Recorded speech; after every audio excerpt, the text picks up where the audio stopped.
Meus irmãos, quando os discípulos aprenderam isso, mesmo no meio de tanto sofrimento, isso foi extremamente importante para o resto da vida deles.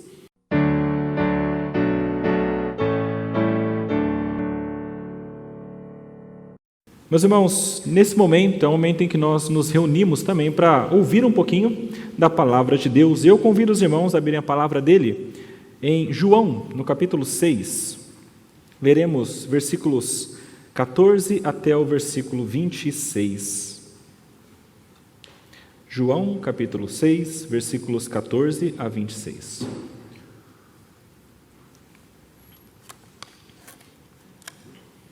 Estamos cantando muito para Cristo e quem Cristo é, e esse texto fala exatamente sobre isso. Quem é esse Jesus que nós adoramos e o que isso significa para nós?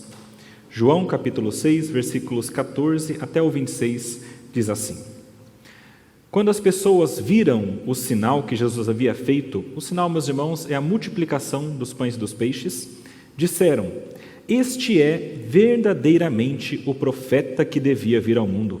Jesus ficou sabendo que estavam para vir com a intenção de fazê-lo rei à força. Então ele se retirou outra vez, sozinho, para o monte. Ao final do dia, os discípulos de Jesus desceram para o mar e, entrando num barco, passaram para o outro lado, rumo a Cafarnaum. Já estava escuro e Jesus ainda não tinha ido até onde eles estavam. E o mar começava a ficar agitado, porque soprava um vento forte. Os discípulos já tinham navegado uns 5 ou 6 quilômetros, quando viram Jesus andando sobre o mar, aproximando-se do barco, e ficaram com medo. Mas Jesus lhes disse: Sou eu, não tenham medo. Então eles o receberam com alegria, e logo o barco chegou ao seu destino. No dia seguinte, a multidão que tinha ficado do outro lado do mar notou que ali havia apenas um pequeno barco e que Jesus não tinha entrado nele com os seus discípulos, tendo estes partido sozinhos. Entretanto, outros barquinhos chegaram de Tiberíades, perto do lugar onde comeram o pão, depois que o Senhor deu graças. Quando aquela multidão viu que Jesus não estava ali, nem os seus discípulos, entraram nos barcos e partiram para Cafarnaum à procura de Jesus. E tendo-o encontrado no outro lado do mar, lhe perguntaram: Mestre, quando o Senhor chegou aqui? Jesus respondeu: em verdade lhes digo, que vocês estão me procurando não porque viram sinais, mas porque comeram os pães e ficaram satisfeitos. Até aí a palavra de Deus. Vamos orar, meus irmãos, pedir a iluminação do nosso Senhor. Senhor, nosso Deus, nosso Pai, nós somos gratos, mais uma vez, por estarmos aqui em um local onde podemos adorá-lo, um local onde podemos ler também a sua palavra. Pedimos a Ti, Pai, que o Senhor nos ajude a compreendê-la, dá-nos a graça, dá-nos o Espírito Santo para que possamos, sendo iluminados, compreendê-la e também aplicá-la em nossas vidas. Pedimos isso, crendo no Senhor, na sua graça e no seu amor, em nome de Jesus. Amém. Meus irmãos, vocês devem conhecer este sinal que Jesus fez. Este foi mais um daqueles grandes sinais realizados por Cristo. E sempre que nós pensamos em um sinal, especialmente um daqueles que João escreve, relata, a gente tem que pensar um pouquinho qual é o objetivo de João quando ele escreve, quando ele relata um milagre de Cristo. Porque se a gente não tiver isso em mente, a gente vai perder qual o significado desse texto. Por isso, eu convido os irmãos a abrirem a palavra de Deus, lá em João, no capítulo 20, a gente vai ler o versículo 30 e 31. O versículo 30 e 31 do capítulo 20 de João, que fala o motivo pelo qual João escreve alguns dos sinais de Cristo aqui. Ele diz o seguinte: na verdade, fez Jesus diante dos seus discípulos muitos outros sinais, que não estão escritos neste livro. Estes, porém, foram registrados para que creiais que Jesus é o Cristo, o Filho de Deus, e para que, crendo, tenhais vida em seu nome. Meus irmãos, esses 2 versículos nos dizem 3 coisas importantes. Primeiro, muitos outros sinais foram feitos. Nem todos foram registrados. Aqueles que foram registrados, é a segunda coisa, foram registrados para que creiamos no quê? Que Jesus é o Cristo, o Filho de Deus.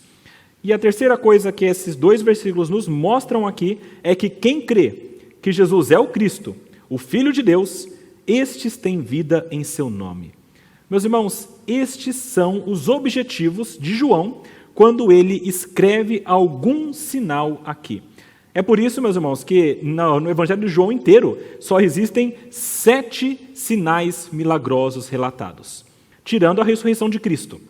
São 7 milagres. Os irmãos conhecem eles. O primeiro, a transformação da água em vinho, lá no capítulo 2. O segundo, a cura de um filho de um oficial do rei, lá no capítulo 4. O terceiro, a cura de um paralítico, lá no capítulo 5. O quarto, a multiplicação dos pães e peixes, capítulo 6, nesse texto anterior ao que nós lemos. O quinto, que é este que nós lemos agora, é o andar sobre as águas. O sexto é a cura de um cego de nascença. E o sétimo é a ressurreição de Lázaro. Estes são todos os sinais milagrosos que João escreve e relata no seu evangelho. E ele é muito seleto por este motivo simples. Ele quer que cada milagre relatado aqui traga o entendimento de que Jesus é Deus e é o Cristo. É por isso que em cada milagre que ele relata, existe mais uma grande sessão de explicação, de discussão, de exposição das verdades de Deus. Só para a gente conseguir contextualizar em que momento que a gente está aqui do Evangelho, eu queria lembrar aos irmãos os últimos 2 sinais que foram relatados por ele. O primeiro, do capítulo 5, é aquela cura de um paralítico. Havia aquele homem há muitos anos que ficava sentado naquele tanque durante muitos anos sem conseguir se mexer, e havia aquele entendimento de que quando a água daquela piscina se mexia, aquela pessoa que entrasse ali seria curada, e ele tentava fazer isso muitas vezes, não conseguia. Então Jesus aparece para esse homem e fala: queres ser curado? E ele fala: Senhor, mas não tem ninguém para me colocar na água. Ele fala: pega o teu leito e anda. E ele levanta e começa a andar. Este é o milagre que veio anteriormente, lá no capítulo 5. Esse milagre aconteceu num sábado. E isso foi um grande problema para Jesus, porque os judeus, vendo que era num sábado, ficaram irados com Cristo, discutiram com Jesus e já começaram ali a querer, de alguma maneira, pegar Cristo para fazerem coisas maldosas com ele, o que depois se concretizou lá na frente, na crucificação. Mas veja que isso aconteceu num sábado e isso gerou uma discussão. A discussão do capítulo 5. Qual que é a discussão? Jesus explica: eu faço milagres no sábado. E eu faço porque o meu Pai também trabalha hoje. Ele criou o mundo em 6 dias, no 7º ele descansou, mas ele continua trabalhando. O sábado para Deus é um sábado de manutenção do seu mundo. E eu, como filho de Deus, eu também trabalho hoje. Eu curo aqueles que devem ser curados. E ele falou isso claramente para os judeus, que ficaram irados, então teve uma discussão grande, e Jesus, na discussão do capítulo 5, fala muito claramente: eu sou Deus, mas não sou igual ao Pai porque eu sou o Filho, eu sou o Senhor sobre a vida, eu sou o Senhor sobre o julgamento, eu sou aquele que Moisés prometeu, e vocês dizem que creem em Moisés, mas não creem em mim, porque vocês são incoerentes. Isso tudo ele falou para os judeus. E aí nós chegamos no capítulo 6. No capítulo 6, nós temos o milagre da multiplicação dos pães e dos peixes. Veja que no sinal anterior já começou a surgir um assunto que continua sendo ainda tratado por Jesus, que é o de Moisés. Moisés é aquele que tinha prometido que ele viria, e está escrito na lei, e os judeus liam, mas não criam em Jesus. Capítulo 6 fala sobre a multiplicação dos pães e dos peixes. Jesus se retira com os seus discípulos para um local, ele atravessa o mar da Galileia, vai para aquele local, é um local deserto, e o que ele queria naquele momento era ficar um tempinho a sós com os seus discípulos. O que ele queria era passar um tempo para talvez descansar um pouco, mas principalmente para ensiná-los. No entanto, estando lá, a grande multidão que já via os milagres acontecendo seguem a Jesus. E chegando naquele local, Jesus olha e vê pessoas que eram como ovelhas sem pastor, nas palavras de Cristo. Ele se compadece, se reúne com aquelas pessoas e começa a pregar a mensagem do reino. Aquelas pessoas ficam ali durante muito tempo, vai passando o dia, elas começam a ter fome e Cristo então fala, é hora de alimentá-las. Conversa com os discípulos e dizem, onde tem comida? Ninguém tem nada. Onde vamos comprar? É muito caro. E então, Filipe chega com um rapazinho com alguns pães e peixes e ele fala, olha, eu tenho esse rapazinho aqui com estes pães e peixes. E Jesus fala, ok, vai ser suficiente. E aí ele faz o milagre da multiplicação e sobram 12 cestos de comida para aqueles homens, mostrando que Jesus Cristo, com o poder dele, é suficiente para alimentar de todas as maneiras possíveis. E aqui nós pensamos também na maneira espiritual aquelas pessoas que são do Israel de Deus. Meus irmãos, tudo isso aqui para chegarmos no texto que a gente leu. É só uma contextualização do que está acontecendo. Cristo está fazendo milagres e explicando. Está fazendo milagres demonstrando que Ele é Deus e o Todo-Poderoso. E este milagre aqui que acontece, ele também é um desses. E neste milagre que nós lemos, eu queria entender com os irmãos 3 verdades. Uma verdade que é muito clara, que é de que Jesus é Deus, isso fica muito claro nesse sinal, e outras 2 que decorrem dessa primeira. A segunda é que, sendo Deus, Jesus é rei, mas não desse mundo, e a terceira é que, sendo Deus, Jesus é o profeta, mas é superior a Moisés. Eu vou repetir, meus irmãos, os 3 pontos que nós iremos olhar hoje. Primeiro, Jesus é Deus. Segundo, sendo Deus, Ele é rei, mas não desse mundo. Terceiro, sendo Deus, Ele é o profeta, mas é superior a Moisés. Primeira coisa que o texto mostra para a gente, meus irmãos, então, é que Jesus é Deus. Veja de novo o relato do milagre que nós lemos no início, versículo 16.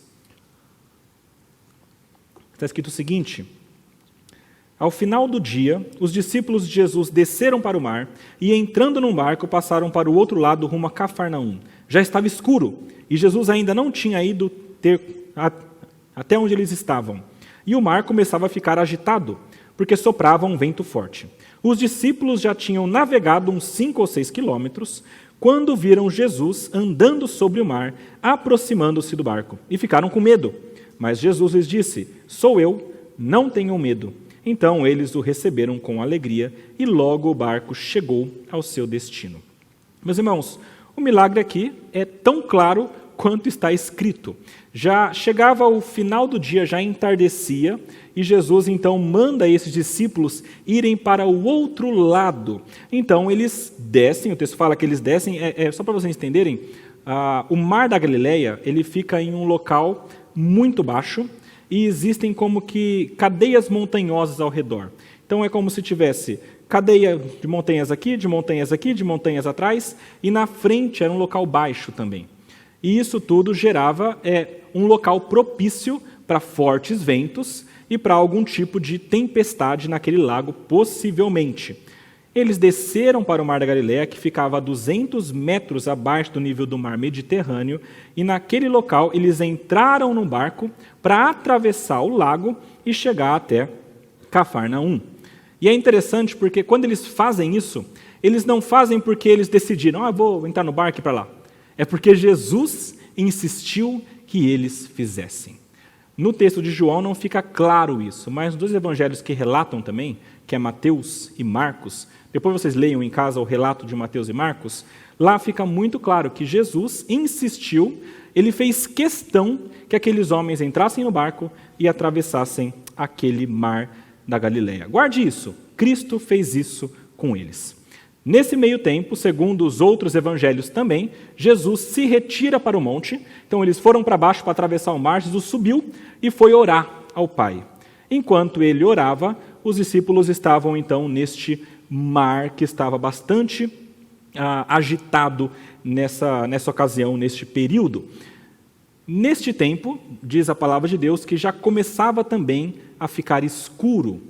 Isso porque, quando eles entraram, estava entardecendo, mas eles ficaram neste mar durante muito tempo, até até a 4ª vigília da noite. De novo, João não diz isso claramente, mas os outros evangelhos dizem. O que significa isso? Eles ficaram nessa escuridão, possivelmente das 3 até as 6 da manhã, na madrugada mesmo, neste mar que estava tempestuoso. E, meus irmãos, quando o texto fala para nós que estava escuro, e de fato escuro, naquele breu, meus irmãos, não é como São Paulo, tá? Que a noite continua claro. Tá? É como um local onde não tem luzes mesmo. Tá? O que existe é a lua, algumas estrelas. Eu acho que dali, possivelmente, era possível você enxergar alguma cidade maior longe com lamparinas. Mas só isso. Não havia uma luz possível para enxergar bem. E essa menção da escuridão aqui em João é bem interessante. Porque em João existe uma tratativa muito forte sobre luz e trevas. Quer ver? Abre lá em João capítulo 9 para vocês verem. João capítulo 9, versículos 4 e 5. Enquanto os irmãos abrem, eu vou lembrá-los que lá no início do Evangelho de João, João escreve que Jesus é a luz que veio a este mundo. Lá no capítulo 3, ele fala que essa luz veio ao mundo e os homens a negaram porque as suas obras eram más. E aqui no capítulo 9, versículos 4 e 5, fala o seguinte, é Jesus falando, é necessário que façamos as obras daquele que me enviou, enquanto é dia. A noite vem, quando ninguém pode trabalhar. Ok? E olha o versículo 5, enquanto estou no mundo, sou a luz do mundo. A ideia de Cristo aqui é a seguinte, isso aqui foi quando ele foi curar o cego de nascença. Ele fala, temos de fazer as obras agora, enquanto é dia. E é dia porque está claro, e está claro porque eu estou no mundo. Quando eu estiver fora do mundo, não é mais dia. Aí já é noite. Ou seja, ele é a luz do mundo, aquele que torna dia, e é na presença dele que nós temos essa luz. Então, um detalhe importante aqui, já era noite. E, de alguma maneira, o texto pode estar indicando que, naquele momento, eles estavam aparentemente sem Cristo no meio daquele mar tempestuoso. E esse mar ficou agitado, diz o texto, por conta do vento. Como eu já falei, aquele local era bem propício para isso, canalizava muito vento, e eles estavam certamente começando a temer, até mesmo pela vida deles. Mesmo que, no meio deles, houvesse muitos homens que soubessem sobre o mar, muitos pescadores, ainda assim estavam sofrendo no meio daquele mar. Meus irmãos, vocês conseguiram até agora perceber a situação que eles estão? Sozinhos, na escuridão, de madrugada, cansados, sem Jesus, num mar tempestuoso, eles conseguiram caminhar 5 ou 6 quilômetros de remada apenas durante tanto tempo, de tanto que o vento era contrário. Nessa situação, então, é que eles estavam. E aí, nessa situação que era extremamente desafiadora e extremamente atemorizante, é que se inicia o milagre em si. Nesse momento, então, nesse breu, eles vêm se aproximando alguém. Os outros evangelhos falam que eles temeram. Eles olharam e falaram, um fantasma, né? E tiveram medo. Possivelmente a gente faria a mesma coisa, porque está no breu, no meio do mar, e então começa a aparecer um vulto andando sobre as águas. Eles olharam, acharam que era um fantasma, tiveram medo. Nesse momento, eles olham, Jesus conversa com eles. Jesus fala, não temam, sou eu. Ele entra no barco, depois de andar sobre as águas, que é o primeiro milagre, entra no barco e os ventos cessam. Lá em Mateus, no capítulo 14, versículo 22, fala que os ventos cessaram no momento em que ele pisa no barco. Mais um milagre. E terceiro milagre, que às vezes a gente não percebe, mas é bem interessante, muitos comentaristas caminham por este lado, é que imediatamente eles estão no seu destino. O texto fala que logo eles chegaram onde eles estavam indo.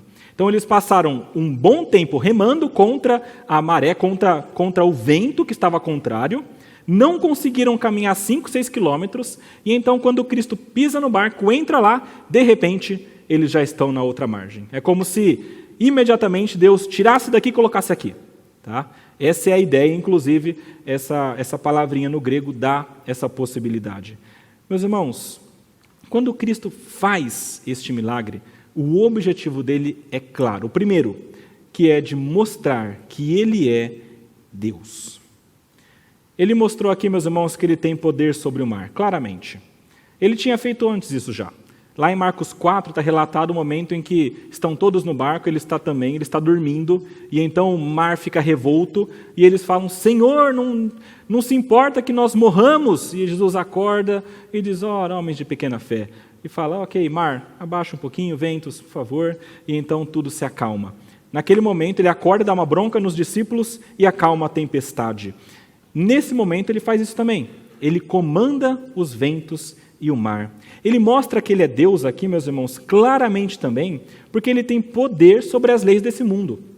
Meus irmãos, eu não sei como que ele fez isso, mas ele andou sobre a água. Aqui, alguma lei da física foi quebrada. Ou a lei da gravidade, porque ele não afundou, ou talvez a tensão superficial da água ficou muito forte e ele pisava e conseguia andar. Eu não sei qual que foi o método que ele utilizou, mas alguma coisa com as leis desse mundo ele fez. E ele domina também sobre isso. E como eu disse, o texto fala que imediatamente ele estava do outro lado. Ou seja, Deus tirou daqui e colocou aqui. Jesus naquele momento, ele torceu e contorceu o espaço-tempo e chegou aonde ele tinha que chegar. Meus irmãos, Jesus aqui mostra claramente que ele é Deus. Deus tinha feito essa coisa de tirar daqui e colocar aqui em outros momentos também. Se vocês olharem lá em Atos capítulo 8, mais para frente, versículo 39 a 40, vocês vão ver que Deus fez isso com Filipe. Depois que Filipe pregou para o eunuco, a palavra diz que ele estava aqui e de repente estava mais aqui. E foi para outro lugar. Deus tirou daqui e colocou aqui. Porque ele pode fazer isso. Deus pode fazer isso e Jesus Cristo também o fez nesse momento. Não só isso. Nesse milagre, ele declarou que ele é Deus. Preste atenção, meus irmãos, no versículo 20 do texto que a gente está lendo. Está escrito o seguinte, mas Jesus lhes disse, sou eu, não tenham medo. Essa expressão aqui, sou eu ou eu sou, é uma expressão muito conhecida do Antigo Testamento, que é justamente o modo como Deus se revelou a Moisés. Quando Moisés foi chamado para tirar o povo do Egito, ele falou, Senhor, mas quando eu for, quem que eu vou dizer que me mandou? E Deus fala assim, olha, fala que o eu sou te mandou. O grande eu sou, aquele que é. Esse era o nome de Deus, ou Yahvé, ou Jeová, nós não sabemos como era falado antigamente, mas esse era o nome de Deus. Esse mesmo nome de Deus, eu sou, Jesus utiliza aqui. E talvez você pense, tá, mas será que ele queria dizer isso mesmo? Que eu sou como Deus do Antigo Testamento? Eu defendo que sim, porque em João, em vários momentos ele faz isso. Eu vou só relatar um para vocês. Eu vou relatar outros, vai. Ele falou, eu sou o pão da vida, um pouquinho para frente. Ele falou, eu sou a luz do mundo. Eu sou a água viva. Eu sou, eu sou, eu sou. Vai para o capítulo 8, versículo 58. Vamos ver um que é muito claro. João, capítulo 8, versículo 58. Olha só, Jesus falando.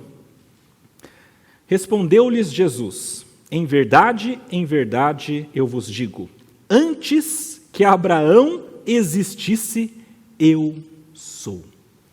Quando Jesus fala eu sou, ele está trazendo à memória a ideia de que ele é, de fato, o Deus de Israel.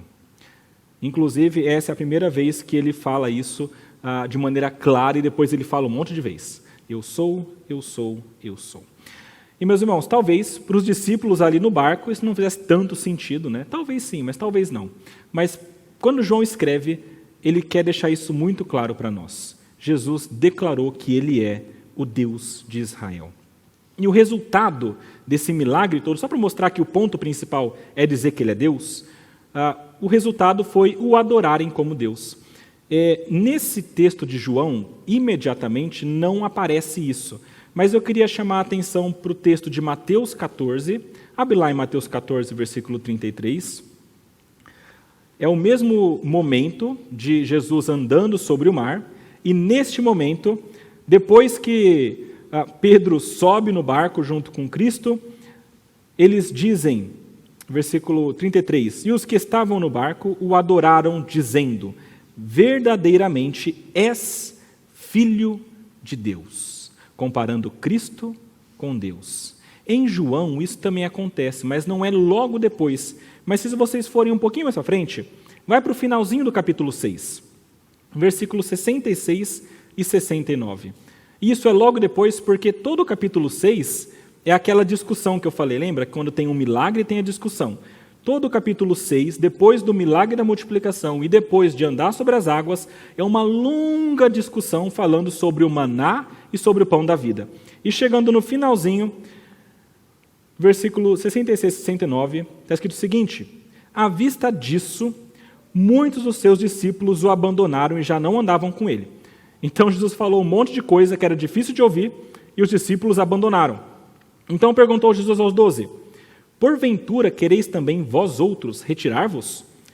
E estes 12 que viram o milagre acontecendo, nem todos viram, mas os 12 viram. Respondeu-lhe Simão Pedro: Senhor, para quem iremos?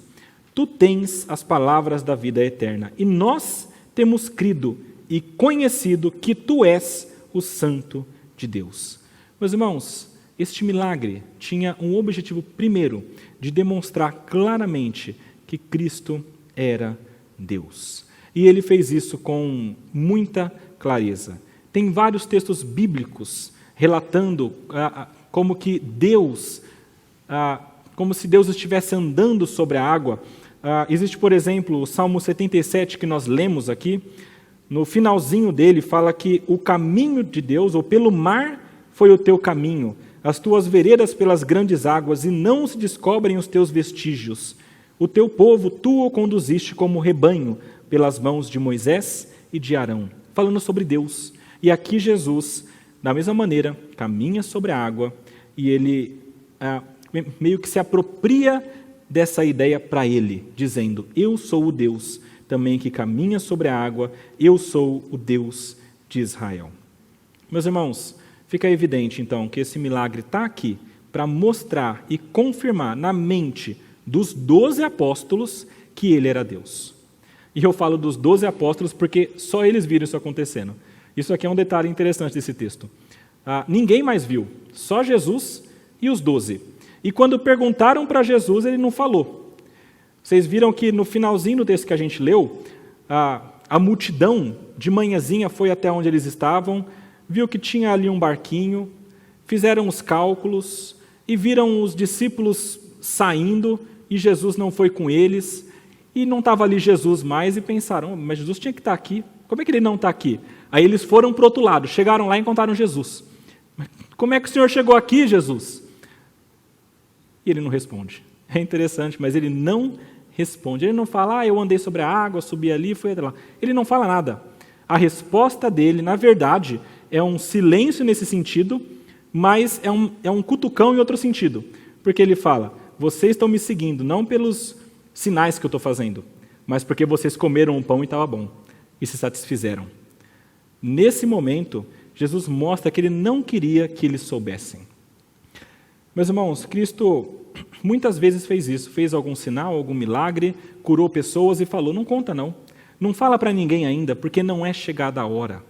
Se as pessoas soubessem que era a hora, é muito possível que elas tentassem adiantar a hora de que ele seria verdadeiramente entronizado, que ele seria verdadeiramente levado de uma maneira que se tornaria rei.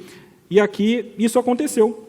A gente viu no comecinho que aquela multidão que viu a multiplicação dos pães e dos peixes tentaram transformar Jesus em rei, adiantar a hora.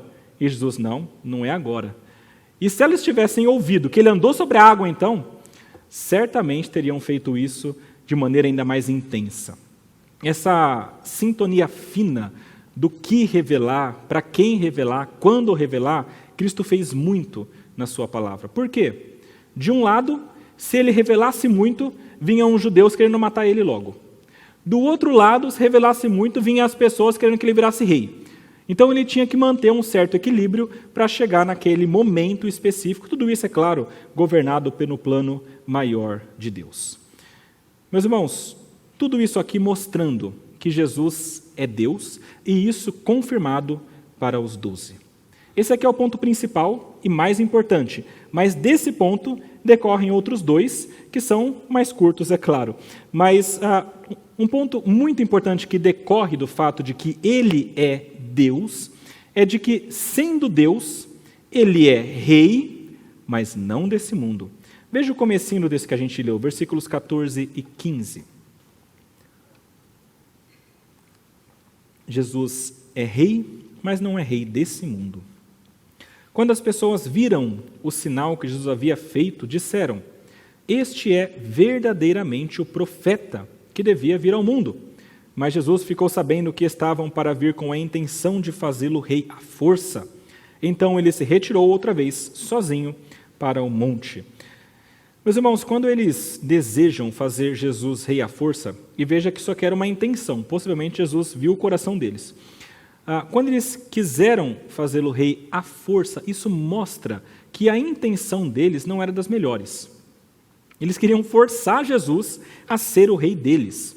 Isso possivelmente porque eles estavam com a mente em algumas profecias do Antigo Testamento que mostravam a ideia de um Messias que viria e reinaria e esmagaria os inimigos. Quer ver uma delas? Abra no Salmo 110.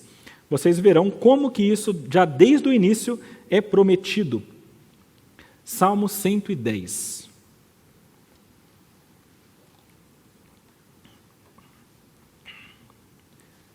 Uma profecia messiânica no livro dos Salmos.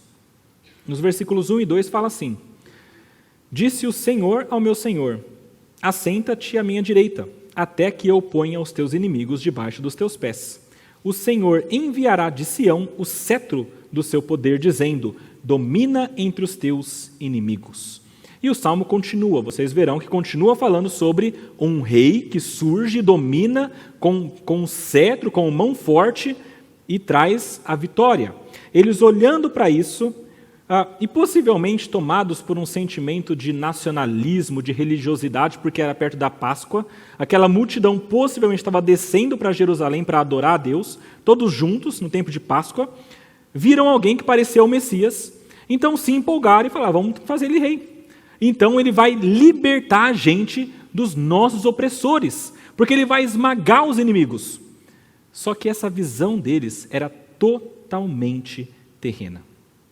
Eles queriam que Jesus fosse o rei dos judeus, em contraposição a César. Eles queriam que alguém subisse e elevasse a nação de Israel, para que Israel pudesse competir e combater outras nações. Era uma preocupação política. Eles queriam liberdade política, física, terrena. Era isso que eles queriam. E por isso que eles não se importavam em fazer alguém contra a sua vontade de rei, porque eles queriam que eles recebessem esses benefícios. E Jesus fala muito claramente que isso era verdade no versículo 26. A gente viu, quando Cristo olha para eles e fala: vocês não estão me seguindo pelos sinais, vocês não estão entendendo, vocês estão me seguindo por causa da comida, porque vocês ficaram satisfeitos, porque o interesse de vocês é terreno. O interesse daquelas pessoas era um interesse terreno. Eles queriam que Jesus fosse rei deste mundo.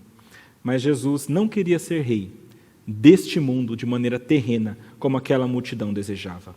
Jesus seria rei, é claro, nós sabemos disso, mas não um rei terreno e comum. O reino de Jesus, meus irmãos, não é desse mundo. Ele mesmo falou isso.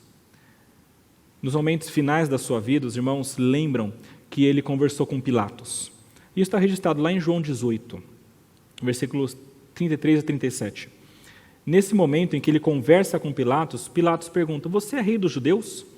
E Jesus fala: essa pergunta vem do Senhor mesmo? Ou será que foram outros que falaram a meu respeito?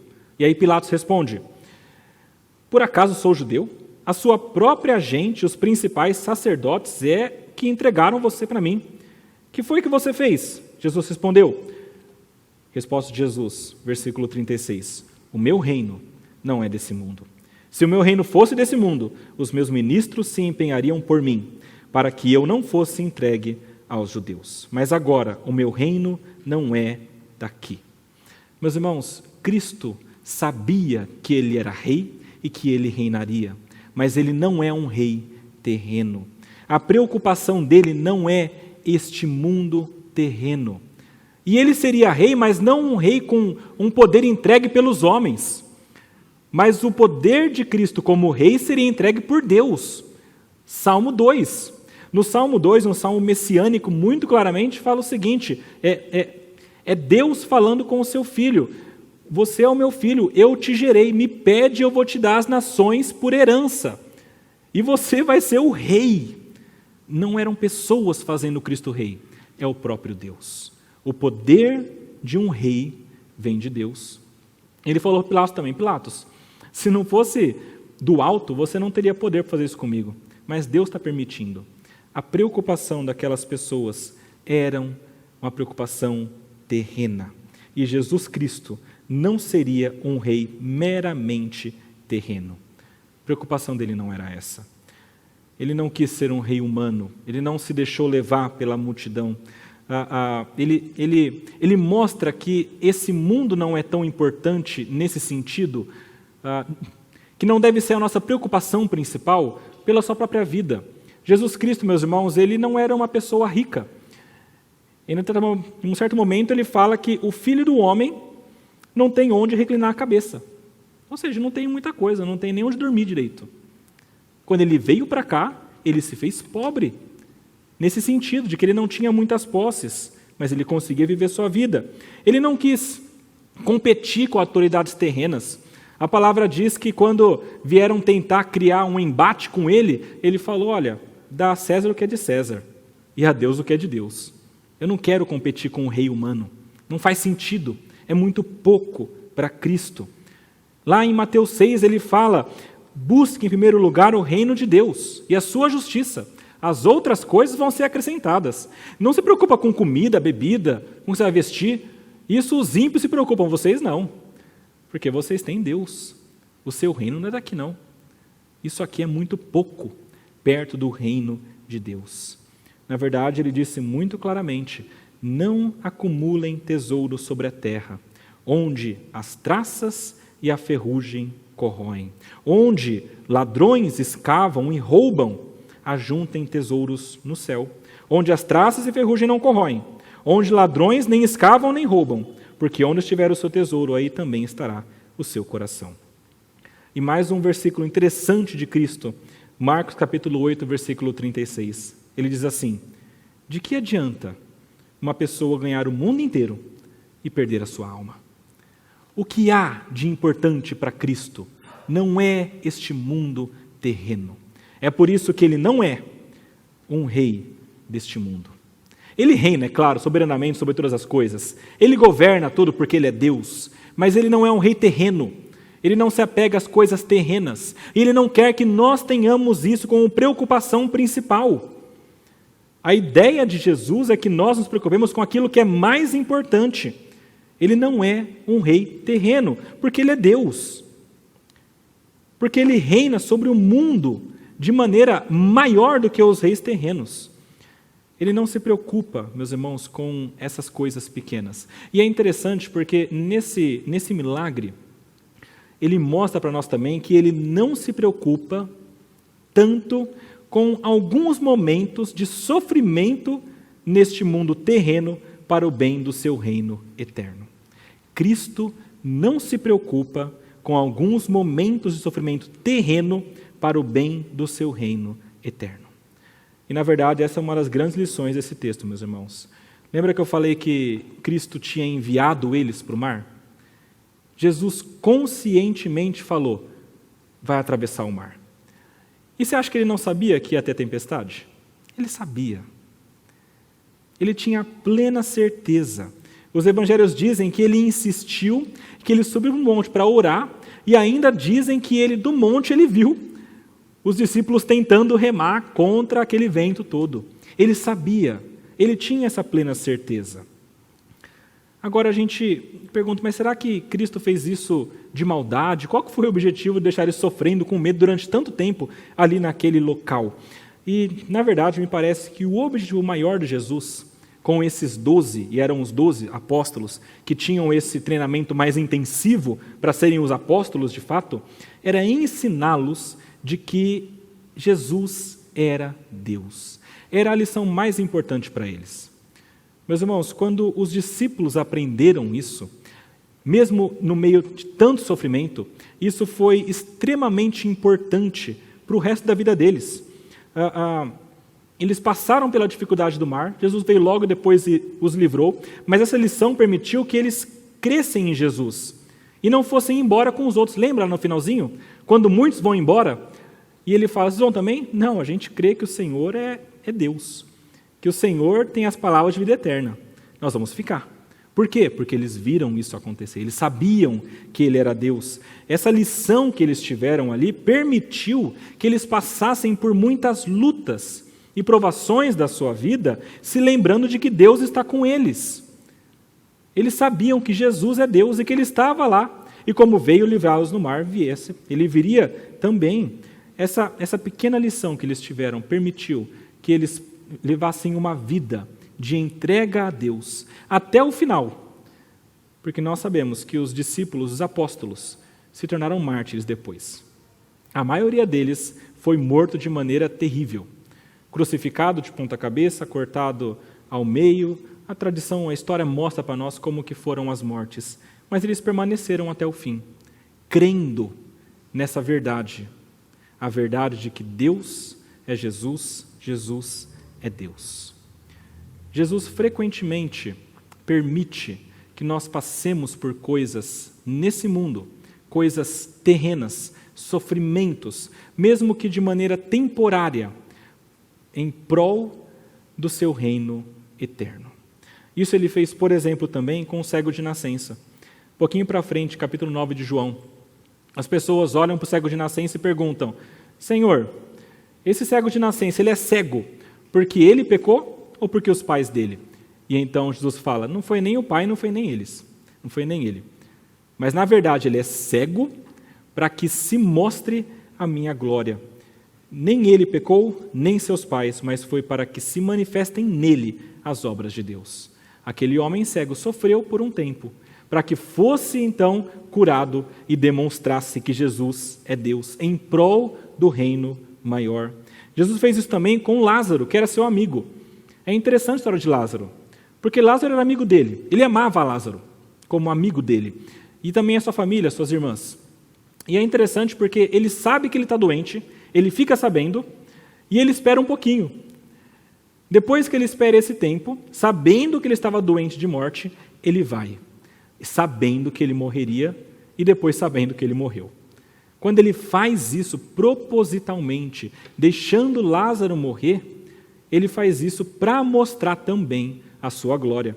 É por isso que ele fala, lá no capítulo 11 de João, no versículo 4, essa enfermidade não é para a morte, e sim para a glória de Deus, a fim de que o Filho de Deus seja por ela glorificado.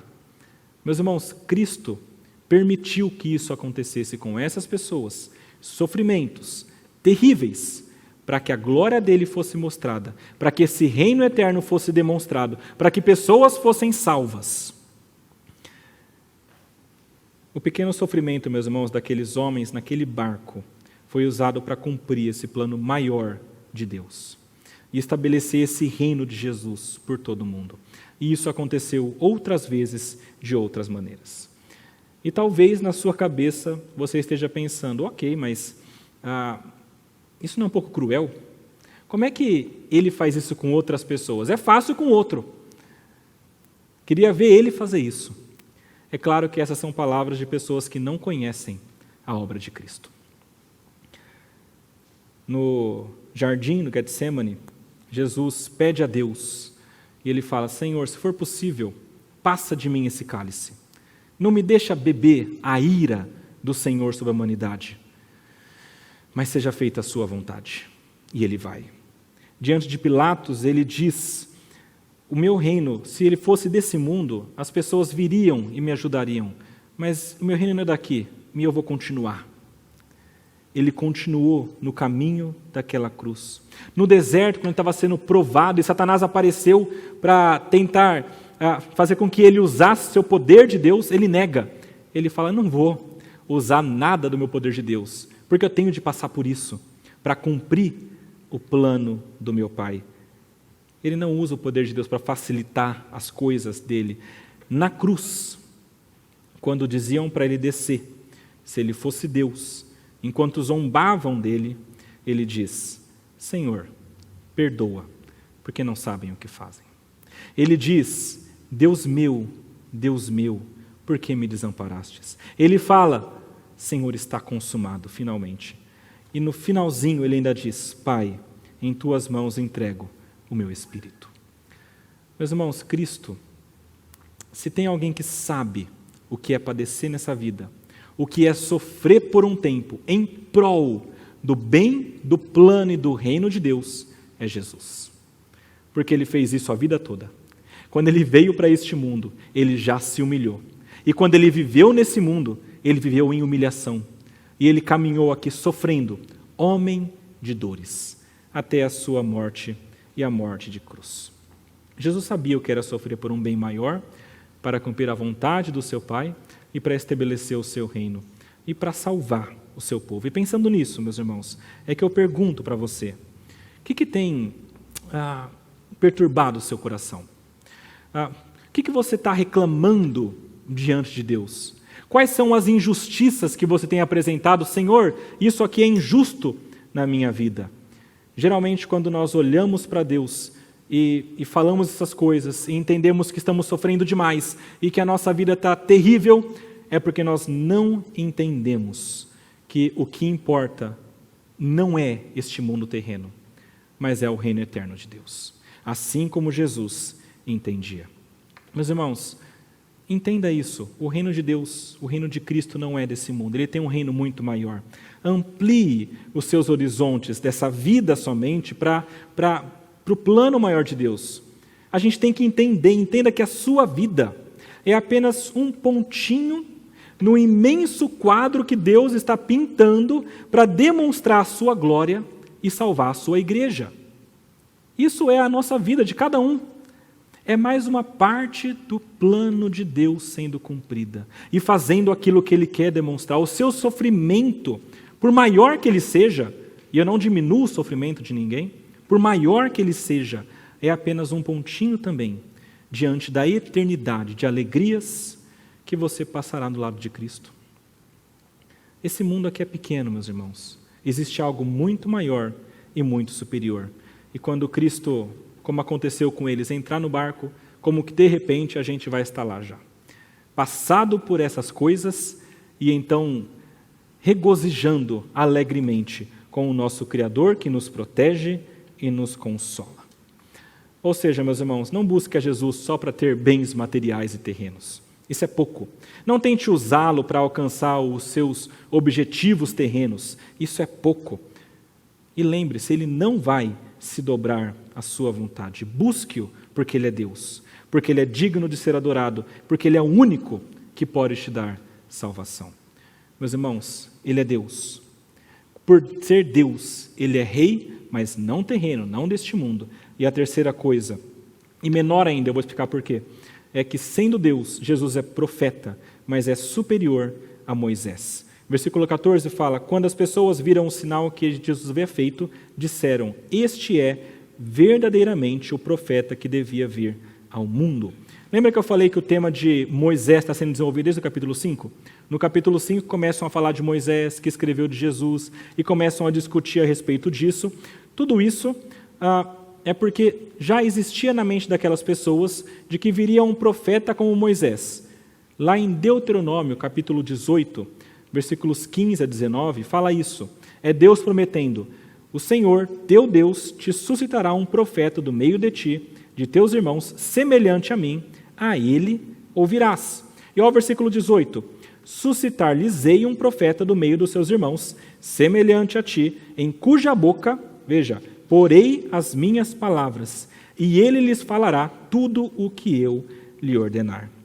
Meus irmãos, esse profeta, a semelhança de Moisés, havia sido prometido, e as pessoas olharam para Jesus e identificaram: esse deve ser o profeta prometido por Moisés.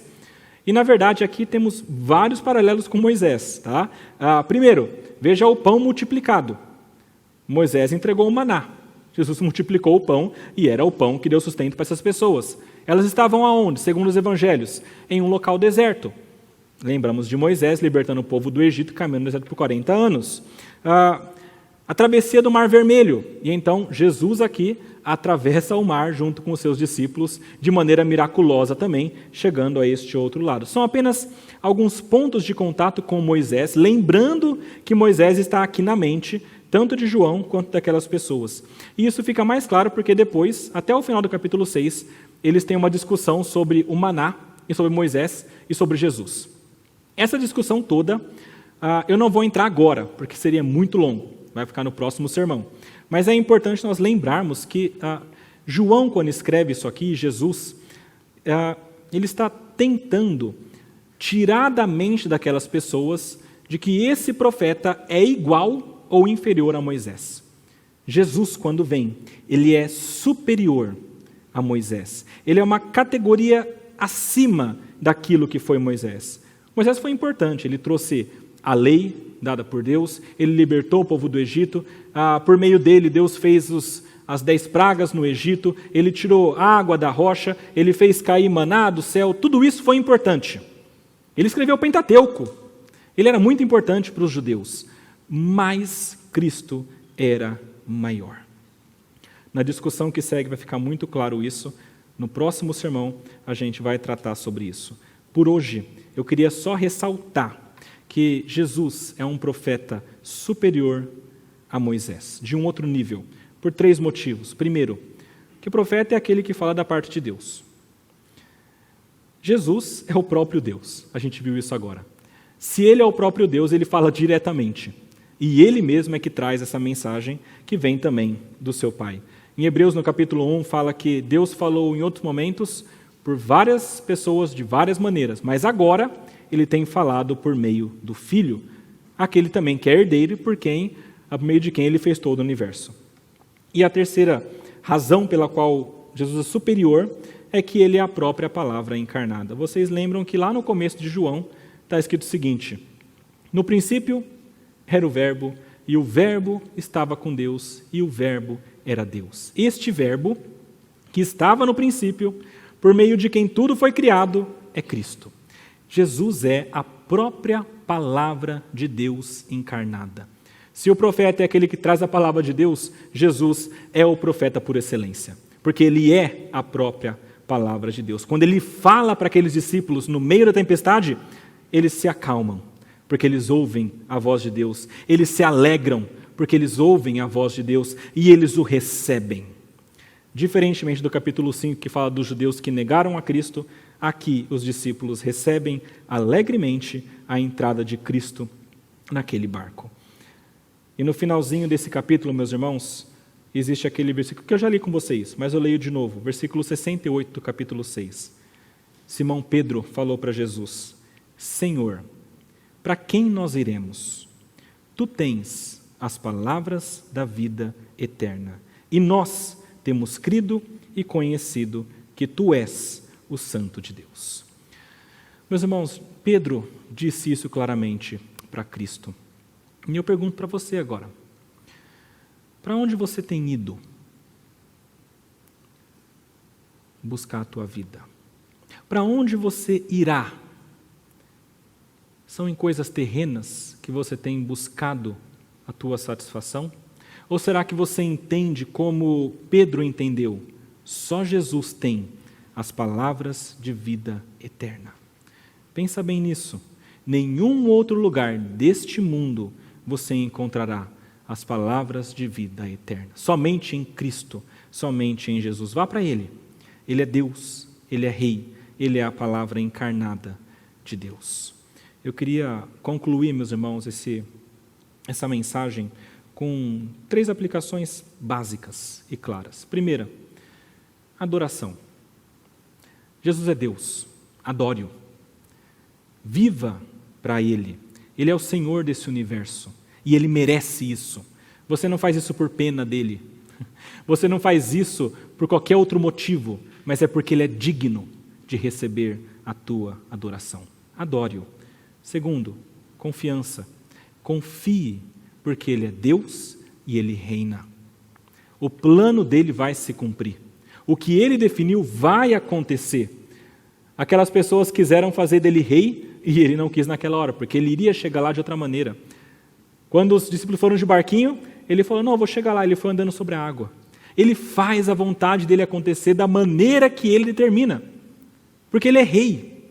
E se ele é rei, se ele é Deus, se ele pode tudo, nós podemos confiar nele também. Confie nele. Pedro confiou bastante, tanto que no outro evangelho fala que ele disse, Senhor, me deixa andar na água também. E Jesus, não, vem então. Ele foi, afundou um pouquinho, depois olhou para Jesus e continuou. Mas veja que ele confiou em Cristo. Faça isso também. Olhe para Cristo e caminhe junto com Ele. Você faz parte desse reino de Deus que Ele está estabelecendo. O seu reino não é daqui. Confia nele e Ele estará contigo. E a última aplicação, aceitação e obediência da sua palavra. Ele é o profeta. Ele é a palavra encarnada. O que Ele fala é verdadeiro, deve ser aceito. Assim como aquelas pessoas do barquinho aceitaram e receberam a Cristo no barco e depois chegaram ao seu destino. Nós também, especialmente, temos de aceitar quando essa palavra que vem de Jesus é falada para nós. E se existe uma verdade principal que a palavra traz para nós, é creia em Jesus.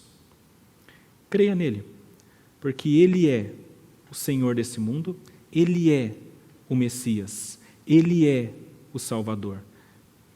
E esse milagre foi escrito aqui para que você creia nisso. Creia em Cristo e certamente as palavras de vida eterna habitarão no seu coração e te trarão essa maravilhosa vida eterna. Vamos orar, meus irmãos. Senhor, nosso Deus, nosso Pai, nós somos gratos a Ti pela Sua palavra que nos mostra a verdade. Nós somos gratos porque Cristo é de fato o nosso Deus, Ele é o nosso Senhor, Ele é o nosso Rei, não deste mundo terreno, mas é o nosso Rei maior. Nós somos gratos porque Ele é o profeta por excelência, que nos traz e é a Tua palavra. Nós somos gratos a Ti, Pai, porque o Senhor, pela Sua graça, permitiu que essas coisas fossem escritas e relatadas para que nós crescêssemos. E nós pedimos neste momento, Pai, que Tu faça com que essas palavras façam sentido para nós, que o nosso coração creia. Ajude-nos, Pai, em nossa falta de fé, ajude-nos, Pai, em nossa incredulidade e capacite-nos a crermos plenamente em Ti e sabermos que Cristo é o nosso Salvador. Dá-nos a graça de entregar nossa vida nas mãos de Cristo como nosso Senhor. Isso nós pedimos e agradecemos em nome de Jesus. Amém.